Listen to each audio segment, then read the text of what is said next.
반갑습니다. 송주준입니다. 참으로 추미애 장관의 꼴이 우습게 됐습니다. 자기가 그렇게 윤석열 검찰총장에 대한 직무 배제를 그렇게 밀어붙였을 때는 자신만만했겠죠. 그러나 추미애 장관의 예상은 보기 좋게 빗나갔습니다. 검찰은 지금 계속해가지고 집단행동을 보이고 있습니다. 사실상 추미애 장관의 라인 쪽에 있다라고 하는 소수의 사람들을 제외한 모든 검찰 내부의 사람들이, 평검사부터 시작해가지고 지검장까지 모든 사람들이 한마음이 돼가지고 추미애 장관에 대항하고 있습니다. 검찰뿐만이 아닙니다. 심지어 사법부조차도, 법원조차도 지금 추미애 장관의 반기를 들고 있습니다. 추미애 장관 입장에서 좀 어리둥절할 것 같습니다. 추미애 장관의 상식에서는 결코 일어날 수 없는 일들이 일어나다 보니까 추미애 장관은 좀 어리둥절할 것 같아요. 추미애 장관이 간과한 것은 딱 한 가지입니다. 세상의 모든 사람들이, 세상의 모든 공무원들이, 세상의 모든 정치인들이 자기가 세상을 살아가는 것처럼 그렇게 자기의 정치적인 이익만을 위해서 생각하고 행동하지 않는다라는 것, 그 점을 추미애 장관이 간과한 것이겠죠. 그렇게 추미애 장관은 검찰로부터, 그리고 자신의 편이라고 굳건히 믿고 있었던 법원으로부터 배신당했습니다. 그리고 또 한 명의 배신자가 있으니 다름 아닌 이성윤 서울중앙지검장입니다. 원래 배신이라는 게 다 그런 거 아니겠습니까? 의도를 가지고 배신하는 그런 것도 있습니다만 상황에 따라 가지고 어쩔 수 없이 배신하게 되는 결과가 나오는 그런 경우도 있지 않습니까? 이성윤 지검장이 딱 그런 꼴이 되었습니다. 검찰이, 법원이, 그리고 이성윤 지검장이 어떤 식으로 지금 추미애 장관을 배신하고 있는지 오늘 제가 그 배신의 역사를 정리해드리고자 합니다. 어떤 내용인지 같이 한번 좀 보시죠. 자, 12월 1일 다음과 같은 기사가 나왔습니다. 조미연 부장판사가 추미애 장관 측의 주장을 모두 배척했다라는 것인데요. 한마디로 얘기해서 추미애 장관의 저런 식의 지시를 중지시켜달라라고 법원에 요구를 한 겁니다. 근데 그거를 일부분 법원이 받아들인 것이죠. 자, 우선 추미애 장관 쪽의 주장은 크게 세 가지로 나눌 수가 있는데요. 첫 번째가 이겁니다. 직무집행정지 권한이 장관의 재량행위이며 집행정지 신청이 받아들여지면 장관의 인사권이 제약이 될 수가 있다는 것입니다. 나는 법무부 장관이고 쟤는 지금 검찰총장인 거 아니냐?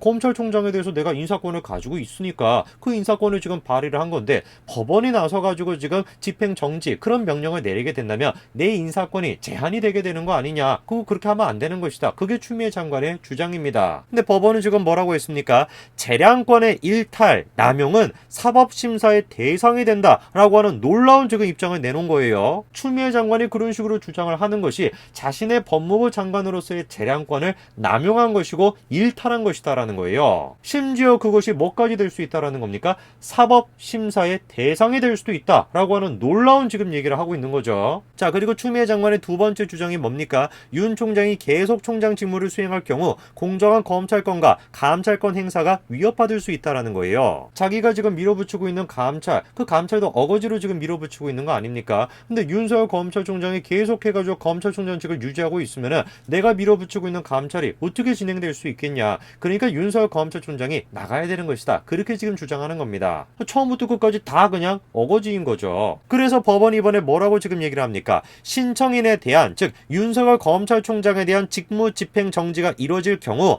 검찰 사무 전체의 운영과 검찰 공무원의 업무 수행에 지장과 혼란이 발생할 우려 역시 존재한다. 아니 지금 네가 주장하고 있는 감찰이 문제냐? 윤석열 검찰총장이 검찰총장직을 잃게 된다면은 검찰이라고 하는 조직 전체가 지금 혼란스러워질 수 있는 것인데 네가 지금 어거지로 밀어붙이고 있는 감찰이 뭔 의미가 있냐? 그거를 지금 얘기하는 거 아닙니까? 그리고 또 추미애 장관이 마지막으로 뭐라고 주장을 합니까? 직무집행정지 처분의 효력이 정지된 상태에서 사법적 심사가 이루어질 경우 행정청의 징계 행정의 자율성, 독립성을 해치고 삼권분립의 원칙에 반한다. 이렇게 주장합니다. 참으로 기가 찰 노릇입니다. 추미애 장관 입에서 지금 삼권 분립이라는 말이 나온다라는 거, 그거 자체가 지금 넌센스 아니에요. 자기가 지금 저지르고 있는 일 자체가 삼권 분립을 훼손하고 있는 것인데 무슨 놈의 지금 삼권 분립을 얘기하는지 모르겠어요. 그래서 상식적인 지금 이제 부장판사님이 뭐라고 얘기를 하십니까? 삼권 분립에 반하는 결과가 초래된다거나 징계 행정의 자율성과 독립성에 영향이 가해질 우려가 있다고 보이지도 않는다. 그 한마디로 쓸데없는 소리 하지 마라. 이거 아닙니까? 무슨 놈의 지금 윤석열 검찰총장이 검찰총장직을 계속해서 유지하면은 삼권 분립이 훼손이 된다라는 것이냐? 말도 안 되는 소리 하지 마. 이게 지금 부장판사님의 입장입니다. 물론 현실적으로 우리가 따져봤었을 때 이날 이런 식의 결과가 나왔다 그래 해가지고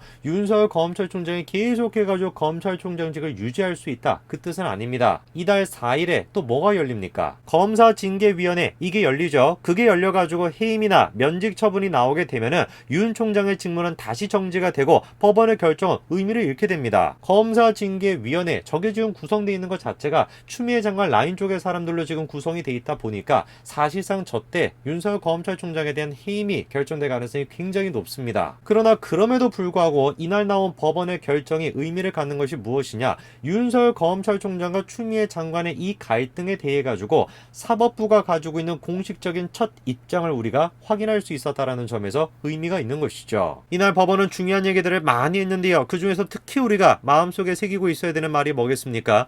법무부 장관의 검찰총장에 대한 지휘, 감독권 행사는 최소한에 그칠 필요가 있다라는 것이죠. 이날 법원은 정확하게 입장을 얘기해 줬습니다. 분명히 사실이다. 윤석열 검찰총장이 추미애 장관의 밑에 있다라는 것은 분명히 사실이다. 그러나 그럼에도 불구하고 추미애 장관의 그런 식의 지시나 명령은 최소한으로 유지가 돼야 된다. 왜? 그래야지 검찰의 역할이 지켜질 수 있고 그래야지 검찰총장의 역할이 지켜질 수 있으니까 사실상 윤석열 검찰총장의 얘기가 맞다라고 인정을 해준 거죠, 법원이. 결국 법원도 추미애 장관을 배신했습니다. 그리고 추미애 장관이 그렇게 밀어붙이고 있었던 감찰, 그 감찰을 담당했던 검사조차도 마찬가지로 추미애 장관을 배신했죠. 박은정 감찰 담당관을 둘러싼 논란이 지금 점점 커지고 있습니다. 논란의 핵심은 이겁니다. 박은정 감찰 담당관의 지시를 받았던 이정화 검사가 양심 선언을 해버린 것이에요. 그 내용이 무엇이었습니까? 재판부 사찰 문건에 기재된 내용과 윤 총장의 직권남용 권리행사 방해죄의 성립 여부에 대한 다수 판결문을 검토 분석한 결과 성립되기 어렵다는 결론을 내렸다라는 것입니다. 감찰 담당관실에 있는 검사들도 자신의 결론과 다르지 않아가지고 그대로 기록에 편철을 했다라는 것이죠. 박은정 감찰 담당관 같은 경우는 대표적으로 지금 추미애 장관 라인 쪽에 있는 사람이다. 그렇게 여겨지는 사람입니다. 그 사람의 지시를 받고 이정화 검사가 지금 감찰을 하러 갔던 것이죠. 그 조사를 다 해보니까 지금 이제 가장 논란이 되는 것이 불법 사찰, 그 문제 아닙니까? 그 문제에 대해 가지고 추미애 장관 쪽에서 주장했던 내용, 윤석열 검찰총장이 이런 식으로 불법 사찰을 했다라고 하는 그 내용이 사실이 아닌 것 같다라는 거예요. 그래서 그 내용을 지금 보고서에 담아놨는데, 편철을 해놨는데 놀랍게도 그 보고서가 자기의 뜻과 상관없이 바뀌었다라는 겁니다. 내용이 지금 수정이 됐다라는 것이에요. 그거를 지금 양심 선언한 겁니다. 이정화 검사가. 이 문제에 대해 가지고 박은정 지금 담당관 뿐만 아니라 추미애 장관 또한 마찬가지로 책임을 질 수밖에 없어요. 직권남용에 대한 책임 당연히 뭐겠습니까? 우병우 전 수석에 대해서 그렇게 그들이 주장을 했던 것처럼 구속입니다. 구속. 이 지금 문제에 대해서 박은정 담당관은 계속 뭐라고 지금 해명하고 있습니까? 자신이 지금 지시하지 않았다라는 것이에요. 자신이 그런 식으로 문건을 고치라고 지시하지 않았다라는 것입니다.